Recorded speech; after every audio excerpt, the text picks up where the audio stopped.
We're going to be taking a few steps off the way this week so that we can take a closer look at a story that Jesus told. Sometimes we call this story the parable of the sower. It also can be called the parable of the seeds, or it can even be called the parable of the soil. But regardless, here's how the story goes. A farmer goes out to sow seed. And as he begins to scatter the seed, some of the seeds falls onto the road where he's standing. And of course it finds no place to take root. The seeds sit there until birds fly in, pick it up, and carry it away. Some of the seed falls on rocky ground, and the seeds begin to sprout, but as soon as the sun comes out and beats down on it, they wither up and die. Some of the seed falls into the weeds. There it also sinks into the ground, begins to sprout, and begins to bloom, but being located in the midst of such dense weeds, it eventually is choked out and dies, is unable to flourish. Some of the seed falls on rich, verdant soil, and there it takes root, it flourishes, and the farmer experiences a harvest that is beyond his wildest imagination. It's a well-known story, isn't it? But what does it mean? I believe that this story is really all about the kind of person that becomes a follower of Jesus Christ. You see, in this parable, Jesus is saying that the secret of abundant life, the seed, is offered to everyone. Grace is offered to everyone the way that a farmer throws a seed out into the field. But our response to it varies greatly. Now wait, let's not overlook this very important fact. Yes, I do say that God's grace is offered to everyone. Every human being is born with a seed, with a part of God's grace, a piece of God's light, even if it is a faint glimmering ray. What matters is our response to that seed. We can ignore it and let it die, just like the seed on the side of the road or in the rocky ground or in the weeds, or we can allow it to take root inside of us, to grow and to flourish, and thus to become an abundant harvest. It all depends on what kind of dirt we are. What kind of dirt we are?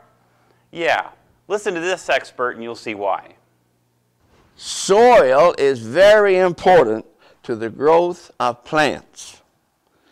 It is made up of various minerals, such as nitrogen and phosphorus and potash and lime, and you can grow your own soil if you know how. You can have a compost, you can use your cuttings of the grass and leaves and put some dirt with it, and you can grow good soil. And you can even have, when you plant your crop, you can have really good seed, but if you don't have good soil, then the seeds won't grow and make good fruit or good plants. So you need good soil, and you can grow you some out of the compost if you'll have your compost pile. So I recommend good soil. The Greek word of the week is kokos, which literally means seed. As he was teaching in Palestine, Jesus showed a masterful ability to use metaphors drawn from the daily experiences of the farmers and peasants with whom he lived and walked. He spoke frequently of trees and fruit, of seeds and plants, of vines and branches, of planting and harvesting. All these were communicating to the people of his day in a relevant and metaphorical way the power of the gospel in our lives. What is a seed when we think about it? We know intellectually that a seed doesn't have the plant somehow inside of it. Instead, the seed contains a genetic code by which the material in the soil is transformed by the energy of the sun into the living structure of roots and stem, branches, leaves, blossom, and fruit.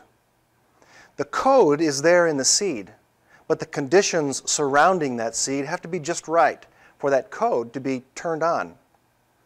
Jesus is suggesting, by using this metaphor of the seed, that the gospel is much the same way. It contains a code, and when it drops into the life of someone who has a reflective mind, a receptive heart, and a responsive will, the conditions are just right, and the power in that seed is unleashed and new life is brought forth. So what are the qualities of the person who wants to become good soil? Well, in this parable, Jesus suggests three things. First, they hear the word. This implies that a follower is listening. And listening can be really the hardest challenge of them all. Because in order to listen, we might just have to get quiet. And that can be a problem. Second, disciples are one who receive or accept the word. This means that they have to receive the seed. They have to take it into themselves, not just to hear it, but to take it inside, to meditate on it, to reflect upon it. And third, a person who wants to be good soil will bear fruit. That's what seed does naturally. It falls into the ground, and given the right situation and circumstances and nurture, it bears fruit. It grows.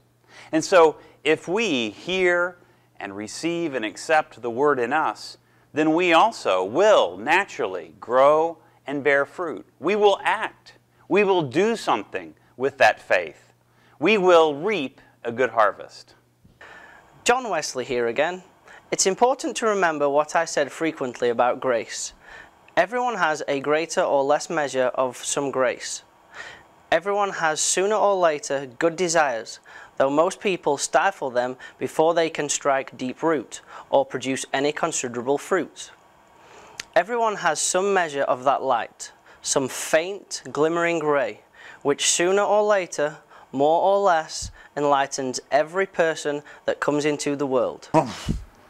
I don't believe so, John. My name is John Calvin, and I do believe that I made it clear that God only gives grace to the ones He elected before time began. Everyone else is lost. Not so, Mr. Calvin. Get back in your grave and roll over a few more times. Grace is offered to everyone, freely and without distinction. The only question is whether you will receive it or not. At this point, you may be wondering, only a few chapters into the Gospel of Mark, whether you have what it takes to really be a disciple of Jesus Christ and to walk in His way. Because after all, the way is difficult. Sometimes it's hard to discern the path ahead. The way is also long, it's uncertain. That's why I think the story of the farmer and the soil can be so comforting to us. Because in the story, all that's required of the good soil is to simply receive the word, to accept it, and to be the place where growth happens. And that's all God really requires of us to be good soil as well. To listen, to receive, and to grow. Listen, receive, grow. Listen, receive, grow.